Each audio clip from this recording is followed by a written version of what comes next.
again, everybody, and welcome to another edition of the Marquette Hoops Basketball Show with John Dodds, Mr. Marquette, in my humble opinion. I'm Tom Pippins. We are produced by Jason Ruck, and our sponsor, of course, Moonlight Graham. Modern dental benefits. Moonlight Graham, a great teammate of Marquette Hoops. And John Dodds, a good finish to the regular season for Shaka Smart and company. They beat St. John's and Cedar. A lot of good things that you have to be very excited about. In particular, I just love the way those young local kids came off the bench and made key contributions, talking about David Joplin and Stevie Mitchell. They did. Yeah, they came off the bench. David Joplin is impressive. He's come a light year from where he was in the fall. He had very poor defensive instincts, and he realized if he's going to play, he's going to have to improve that. He's got a long way to go, but he's so far advanced from where he was. And Stevie Mitchell, he's come off the last 3 weeks. He's been outstanding. He looks like Charles Woodson of the Packers whenever he comes in. He's deflecting, he's just putting the D on, he's enthusiastic, and the players really get into it too. When he draws a charge or when he dives on a ball, his teammates kind of rise up. And of course, Justin Lewis was absolutely fantastic, and so was Daryl Morcell. Yeah, Justin Lewis had 28 points against St. John's. Morcell had 20, and Kirk Weth had 12. So those three combined for 60. And we've said this in our other shows, and I've said it all year. This Marquette team is very unusual in that they have 9 guys who can score 20 points in a game. And 3 of them are going to go off. Mm-hmm. But if you're trying to scout, if you're a fan or you're an opponent, you don't know which 3 are going to go off for that. And it just happened to be Lewis, Morcell, and Queth. But it was an interesting tidbit that senior day, a lot of emotions playing on senior day. I know Kerr's mother was coming in from Africa. She hadn't seen him play at all at Marquette. Yeah. It was special.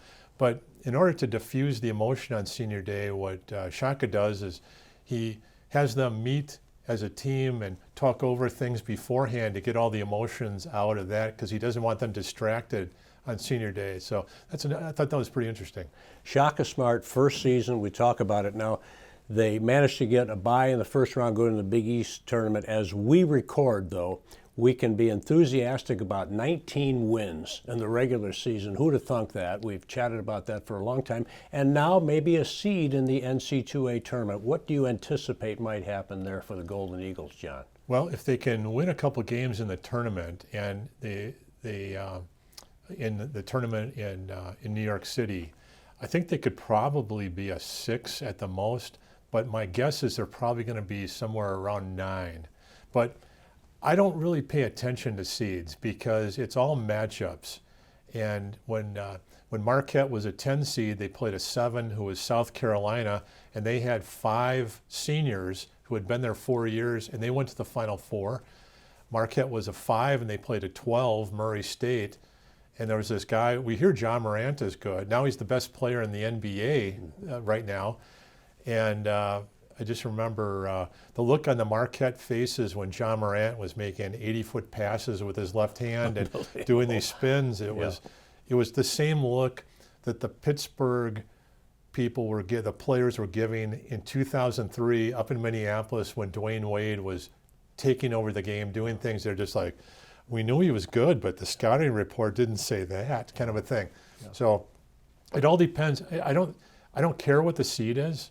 It's just, can it be maybe in Indianapolis so it's close, and so Marquette fans can go, and who it is. Is it a team? If it's a team with a mobile center who can shoot from the outside like a Butler seems to give Marquette more trouble than, say, a Seton Hall does with a traditional big center where Kerr can stay back. So I'm looking for the matchup. And we've talked often about excitement for the Golden Eagles, big dance, and excitement about our sponsor, Moonlight Graham. You've been listening for a few weeks. Who is Moonlight Graham? Well, of course, the man who made all this possible is Craig Kasten, and he tells you who Moonlight Graham is. Well, we are quickly getting to know Craig Kasten. JD, you know him better, but boy, he's an awesome man. And what I like the most, for all the accomplishments, it's all about relationships. It's all about giving back, and we certainly appreciate him as our major sponsor here. And what I most want to, one of the great teases in the history of television, ladies and gentlemen, Moonlight Graham. Who is Moonlight Graham? Craig, tell everybody. We've been telling them for weeks.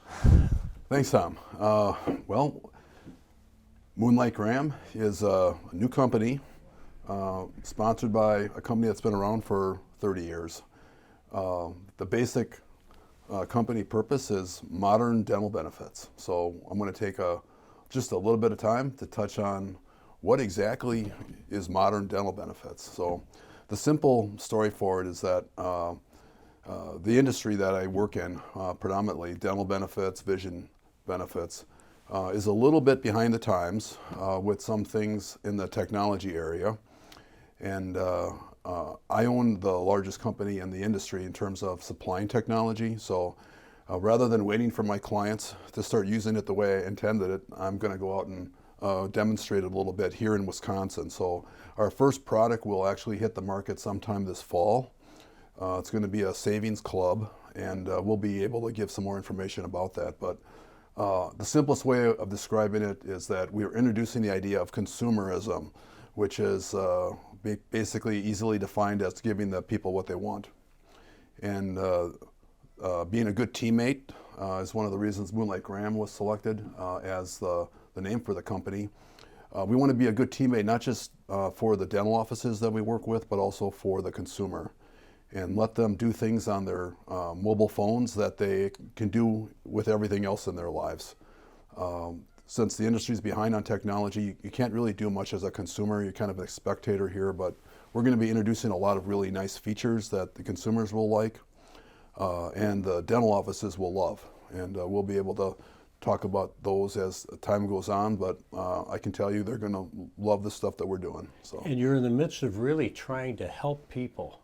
And this is a stressful time, as you say, for dentists, for patients, as you explained to us. So it sounds like a win-win for everybody, and you're trying to help out. Absolutely. The COVID in particular has been very difficult on dentists in the area. They already had a really tough job because there's so many other issues that they have to deal with. They had the HIV issues where they have to treat every patient, be very cautious and things like that. But with COVID, it closed a lot of offices. Workers were hard to retain, and so you made a difficult job even harder. So we're looking at giving relief where we can, and speeding up payments, relieving them of the possibility of having to collect fees from patients. We can do that more quickly on the phone and relieve them of that job. They spend a lot of time running down small balances, and there's so much that can be done to help them, and we're going to just start here in Wisconsin and show you how that will work. That's fabulous. Yeah, I work with dentists as small business owners, and you're right about COVID. COVID just really stuck a torpedo into the local dental people that have business. You want to keep your great staff, your dental hygienists, and it was difficult to do that when nobody could go out and see their dentist. So that's a great point. And we know that there are so many avid Marquette basketball fans who are dentists. I can speak personally to that because I have my dentist. When I have a chance, I reward them with my tickets, and I have some pretty good seats. Added motivation to do a good job on your teeth. Yes, right? yes. Anything else you want to share along those lines? This is great to get that word out. Do we want to talk a little about Moonlight Graham in case some people, I had to do a little research from the movie, right? Field of Dreams? Yes, Moonlight Graham was an actual person. Yeah. And he's actually a famous name. The movie Field of Dreams is one that is kind of an exceptional movie. And when you dig into some of the details, what makes it exceptional is that it's actually about a broken relationship between a father and a son, more than it's about baseball. Baseball's obviously a big theme in there, but the movie gets played almost nightly in most hospices around the country right now because when Dad's in his final days, there isn't much more they can do that is as enjoyable as watch that movie. And they might watch it more than once in the last couple of days. So just a great movie, great theme, and Moonlight Graham strives to be a great teammate. And so that name was chosen for that purpose. And That's our mission. So we're very excited about using that theme of great teammate and demonstrating what that means. Craig, you were and remain very close to your late father. Unfortunately, lost him years ago, but he lives on through you with all that you're doing, and he had a great connection to Marquette University. Of course, you're an alum of MU. Well, my experience at Marquette was a little different than the average person. I was like many people that go to Marquette, I was the first of our family to attend college. Occasionally he'd get to pick me up, but most of the nights he wouldn't. I had to take a bus to school, and the only way I was able to pay my tuition was that I worked on at the Ramada Inn on 6th and Michigan night shifts. So I had the 3 p.m. to 11 p.m. shift, which sounds like it wouldn't be as much fun in college, but they had electric typewriter, so I could stay after work and type my papers. They had beds. I could even sleep overnight and just walk down Wisconsin Avenue the next morning and get my paper turned in. So got a great education working in a hotel. I know Al McGuire used to say that after you finish college, what you need to do is work in 10 bar or drive a cab. I think that he might have missed one of the 3, or you can work downtown in a hotel and you probably get the same education that you missed in college. So, and then you're ready to work. So. Fantastic. If you're comfortable, and again, we're recording here, so whatever you're good with, but talk a little bit more about that relationship with your dad and how you've been able to honor him. And if you want to get into the Kasten gym, take us wherever you want to go, Craig, please.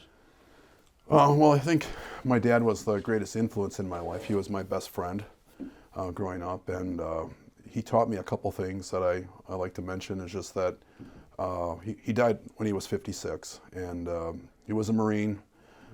He had wouldn't call it an honor, but he landed on Iwo Jima the first day of fighting during World War II, which it's possible that you had 2 options that day. You were either going to get injured or you were going to die today. And he was hit with a mortar shell during the first day and evacuated, and so no one really knew where he was for about a month. It was really a different time where drivers would come to your house with a letter, and your grandfather would be there thinking it's the worst scenario. I have his letter, but it said that he was injured and they don't know if he's alive or not, but they'll get back to you. So it was better than what most of the people were getting. And then we did learn that he had survived that. And actually they just patch you up and put you back into another island and you go through the process. So that generation that fought in World War II, I don't know how, I mean, those of us who came after that, it's really hard to live up to the kind of sacrifices that were made there, and I'm just so proud of the fact that I came from a family like that, and I don't see any way that I can personally live up to the kind of sacrifices that those young men made. I can't only imagine what that would have felt like. I think people would love to get your perspective on Shaka Smart. Obviously, there's so much enthusiasm about this man, and I imagine that you are as enthused as anybody else, particularly given what they've done in year 1. Yes, I'm really thrilled to have Shaka Smart on this, coaching the team right now. Of the coaches I've known there, he is by far the most confident and open, allowing access to players and things like that.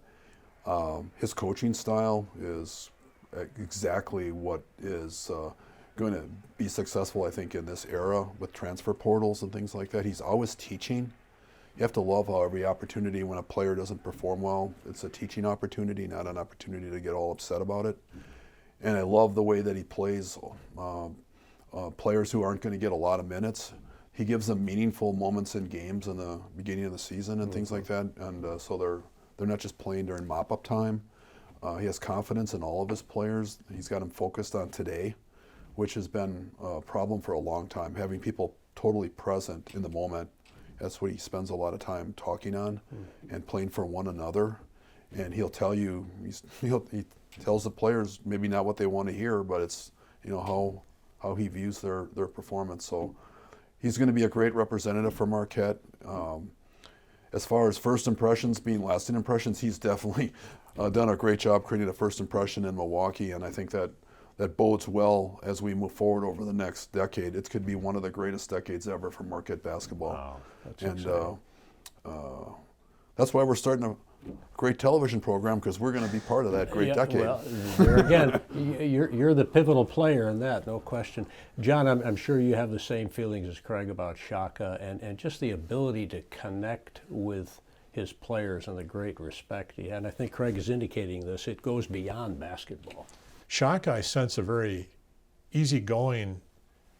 I don't have anything to hide. What would you like him to do? More friendly, and he's very personable. I saw that right away in the opening press conference, where he was extremely personable. He appeared on the computer screen via Zoom, and he had the same personal quality that he had in person. When I interviewed the players, and with COVID, I just haven't had that chance to get to know the players up close like I had in previous years.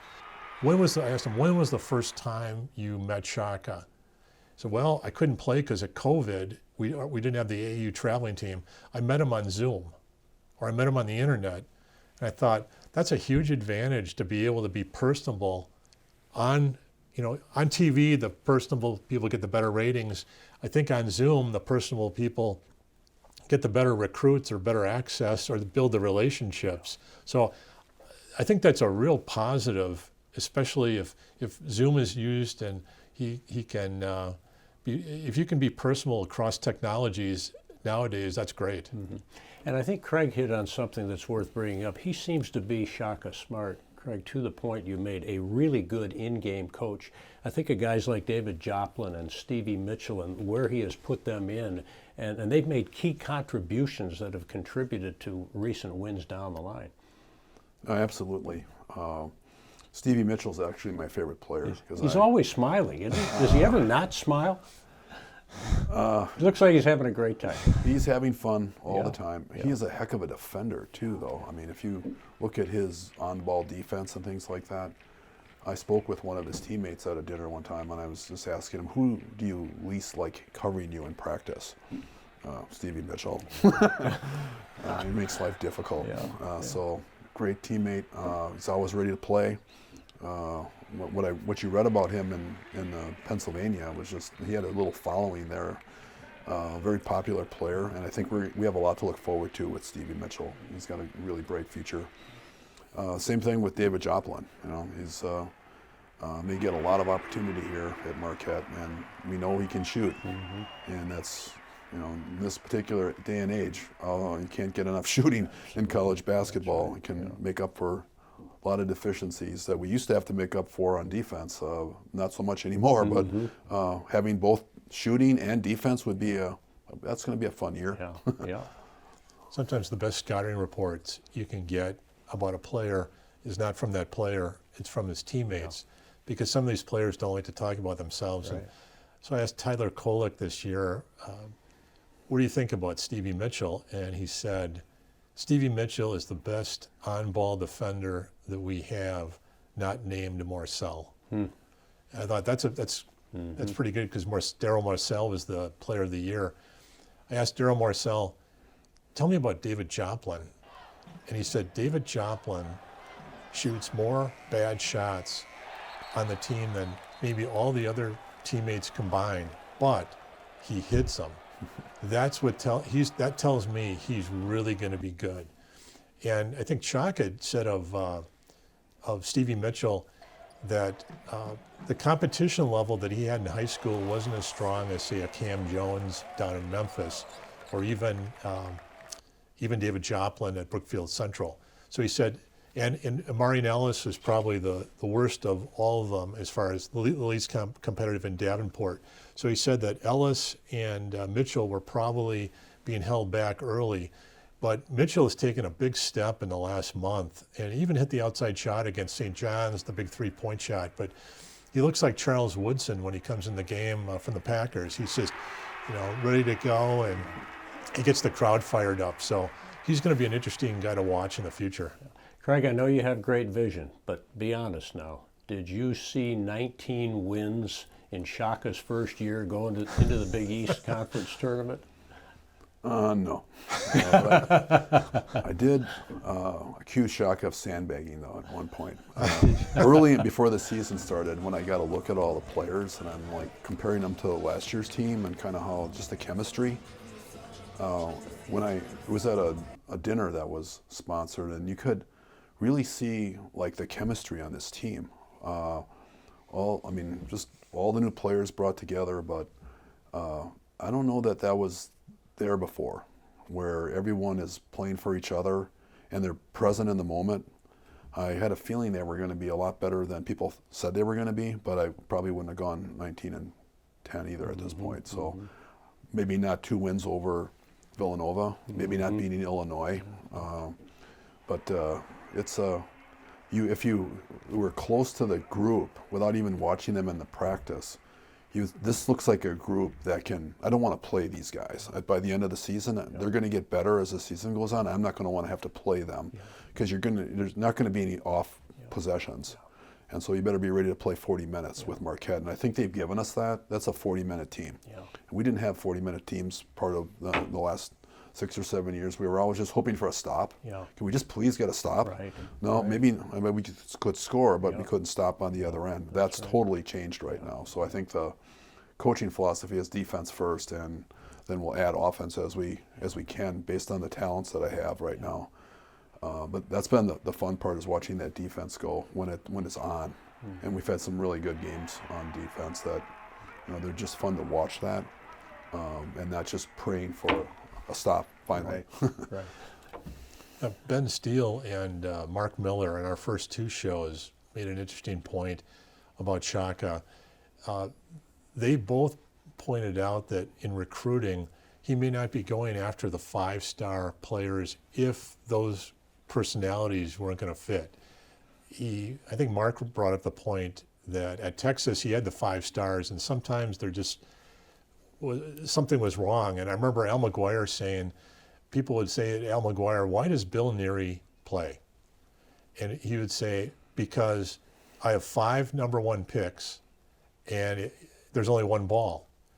Bill Neary sets a pick, makes a pass, gets the rebound, plays the defense. You got to have 1 guy that can let the other 4 guys succeed." So I think that both Miller and Ben Steele said that personality with the coaches, and it's tried to say Marquette kind of people, but a personality of a good player who can grow but fit in with everyone else is important, more important in the Shaka administration probably. I would be remiss if we made one more question. The basketball league that you happen to be involved in. Yes. I don't know if everyone in Milwaukee is familiar with this, if you're watching from the Milwaukee area, but for probably almost a decade now, SkyGen, my company, has sponsored a Pro-Am summer basketball league. And it was originally formed when Buzz Coach Williams came to me and said that, "Craig, I need 1 more win. We got to get 1 more win next season, and I think the way to get the 1 more win is to start this Pro-Am basketball league. Jim Ganser's putting it together. Can you help him out? It'll be just 1 year." And so I'm like, okay, that sounds no problem. Just 1 year. We'll do that. That was 10 years ago. Yeah. So it's originally there were a lot of Marquette players in there as well, and players like Wes Matthews and Dwayne Wade, and I think Jimmy Butler might have even played a game in there. Terrell McNeil, a lot of players from that era participated, but it's available to any college players in the Milwaukee area, the Wisconsin area. I know Bo Ryan didn't want any of the Badgers in, so we get some ex-Badgers every now and then, and pro players. So if you're playing overseas, you can come back to Milwaukee, play. It's a great opportunity for free basketball in the summer, and ideally you get to see some of the younger players that you've been reading about and even hearing about on this show, maybe here for a game or 2, show up and compete there. So the best part about it, Milwaukee likes free stuff like everyone else. Free stuff that involves Marquette basketball, even better. And in the summer, great location. It's been, I'm not sure exactly where, it's changed a few times, so I'm not sure. It's been at MSOE the last couple of years, so it's right downtown.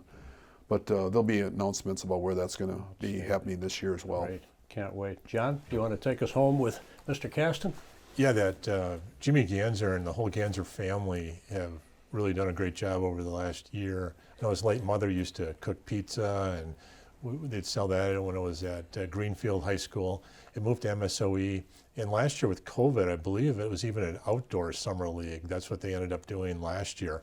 But if they can get back and keep track, people should keep track. The NCAA has some rules where no more than 2 Marquette players or UWM or Wisconsin players can play on the same team.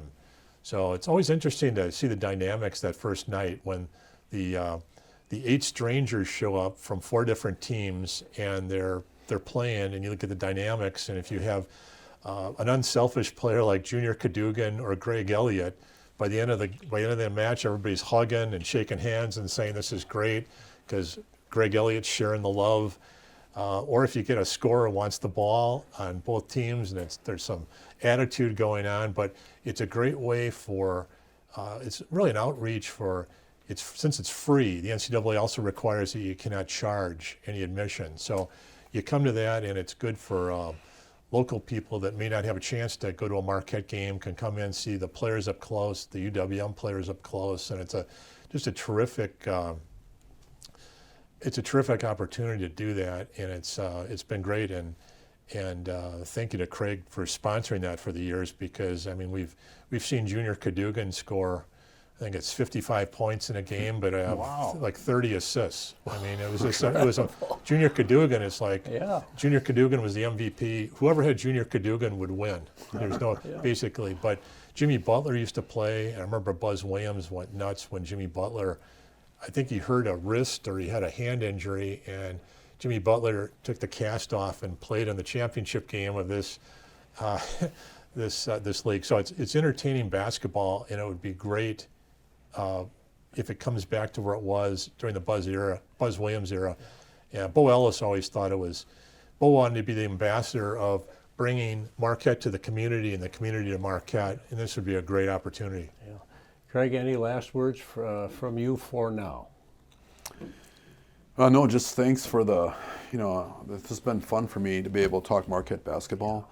I was going to be talking Marquette basketball anyway, so we might as well turn on the camera and talk about some of the stories. It's just kind of delightful to have something with all the human interest stuff that goes on in addition to the basketball, and just add a little spice to life and give you some human interest stories and hear about all the stuff that happens that starts with basketball, ends with all kinds of other things going on in our lives, and it's just a wonderful experience living out the mission here.